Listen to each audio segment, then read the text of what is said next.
नीतिसूत्रे याचा 18 अध्याय 21 वचन. जीवेच्या हाती मृत्यू व जीवन ही आहेत, तिची आवड धरणारे तिचे फळ भोगतात. यस, आमेन. जय ख्रिस्त सर्वांना. कशी आहे माझी यूट्यूब फॅमिली? मी आशा करते तुम्ही सर्वजण सुरक्षित आणि आशीर्वादित असाल येशू मसीहाच्या सामर्थ्य नावामध्ये. पण माझ्या बहीण भावांना आजच्या सुंदर दिवसासाठी परमेश्वराने आपल्याला किती अद्भुत असं वचन दिलेलं आहे. की परमेश्वराचं वचन आहे ते आपल्याला काय सांगत आहे की जिव्हा म्हणजेच काय की आपली जीभ जी आहे, आपल्या तोंडामध्ये जी जीभ असते, तर जिभेच्या हाती मृत्यू व जीवन ही आहेत. यस, आमेन आमेन. याचाच अर्थ काय की आपली जी जीभ आहे, आपण त्या जिभेच्या द्वारे किंवा आपल्या मुखाच्या द्वारे जे काही बोलतो, जे काही आपल्या मुखातनं निघतं, ते दोन्हीही गोष्टी निघतात, जीवन आणि मृत्यू. तर मग आपण काय केलं पाहिजे? आपल्या जिभेतून निघणारी प्रत्येक एक गोष्ट ही काय आहे? सत्यामध्ये उतरणारी आहे. म्हणून आपण काय केलं पाहिजे की सदैव आपल्या मुखातनं आपण सत्य आणि सत्यच बोललं पाहिजे.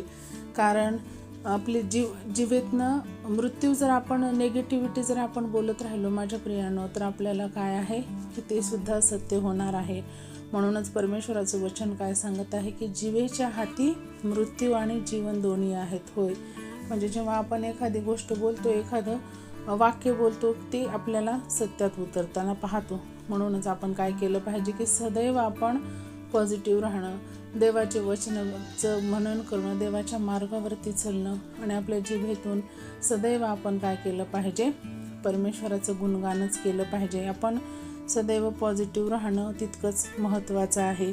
आणि जेव्हा आपण असं करू तर तिची आवड धरणारे तिचे फळ भोगतात. पहा किती अद्भुत रीतीने परमेश्वर इथं आपल्याला सांगत आहे की जेव्हा आपण असं करू, आपण जेव्हा असं जगू, तर तेव्हा काय तिची आवड धरणारी म्हणजे जिभेची आवड धरणारी म्हणजेच काय, आपण जे आपल्या मुखातनं बोलू तर त्याचे फळ हे भोगतात. मग आपण जर पॉझिटिव्ह विचार करून जर आपल्या जिभेतनं पॉझिटिव्ह उच्चार केलो तर आपल्याला चांगलंच हे प्रतिफळ मिळणार आहे. पण तेच आपण नेगेटिव्ह नैराश्यामध्ये जर आपण गेलो तर ते तसं सुद्धा फळ आपल्याला मिळतं. आपण जैविक जीवनामध्ये पाहतो माझ्या बहीण भावांनो की बऱ्याच जणाला सवय असते की मला काय की मी याच्यातनं निघणार नाही, किंवा एखादं छोटेसे संकट येऊ द्या, आजार येऊ द्या, तर त्यांची विचारधारा काय असते की मी याच्यातनं बाहेर पडणार नाही, किंवा मी याच्यातनं निघू शकत नाही, किंवा मला हे शक्य नाही, ह्या गोष्टी ते करत असतात. तर कधीही आपण तसं केलं नाही पाहिजे. कारण परमेश्वराने आपल्या जिभेला इतकं सामर्थ्यवान बनवलेलं आहे की त्याच्यामध्ये जीवन आणि मृत्यू हे दोन्ही असतात.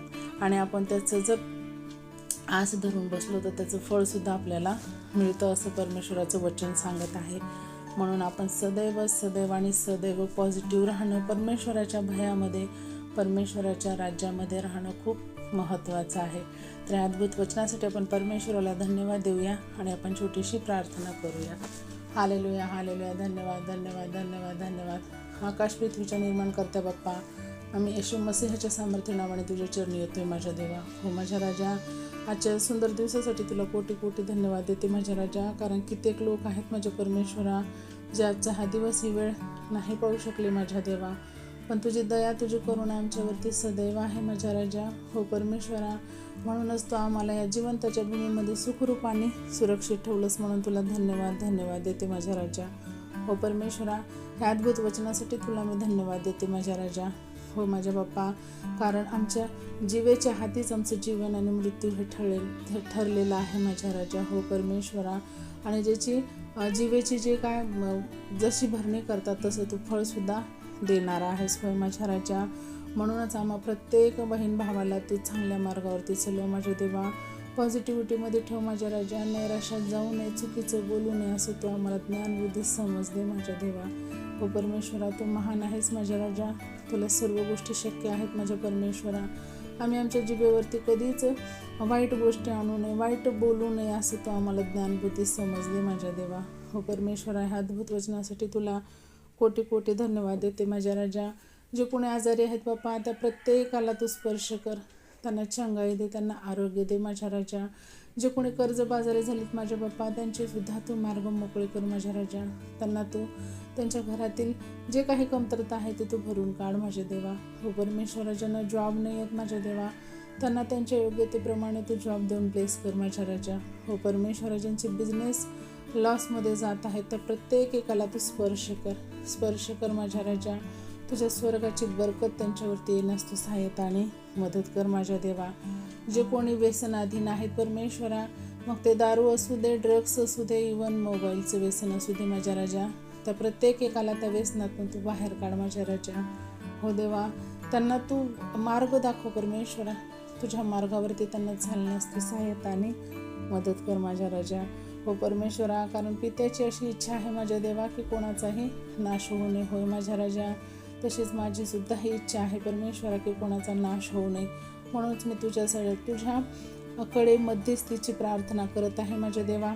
हे प्रार्थनेचं उत्तर तू यस आणि आमेनमध्ये देत आहेस म्हणून धन्यवाद देते. होऊ दे माझ्या राजा. मोठ्या साक्ष आणि गवाही येण्यास तू सहाय्यताने मदत कर माझ्या राजा. हो परमेश्वरा, ह्या वचनाला अधिक आणि अधिक लोकांपर्यंत पोहोचवण्यास मला सहाय्यता आणि मदत करा माझ्या पित्या. हो राजा, तू असं केलंस म्हणून धन्यवाद देते. आणि ही छोटीशी प्रार्थना माझ्या धन्यता आणणाऱ्या प्रभू येशू ख्रिस्ताच्या प्रिय आणि गोड नावात केली म्हणाय का पित्या. Amen, amen, amen. Praise the lord. जय ख्रिस्त. शालोम. प्रभू येशू मसीहची शांती तुम्हा आम्हा सर्वांसोबत युगानुयुग असो, प्रभू येशूच्या दुसऱ्या आगमनापर्यंत. तर परत भेटूया अशाच एका अद्भुत वचनासोबत. तोपर्यंत सर्वांना जय ख्रिस्त. Praise the lord. God bless you all and thank you so much.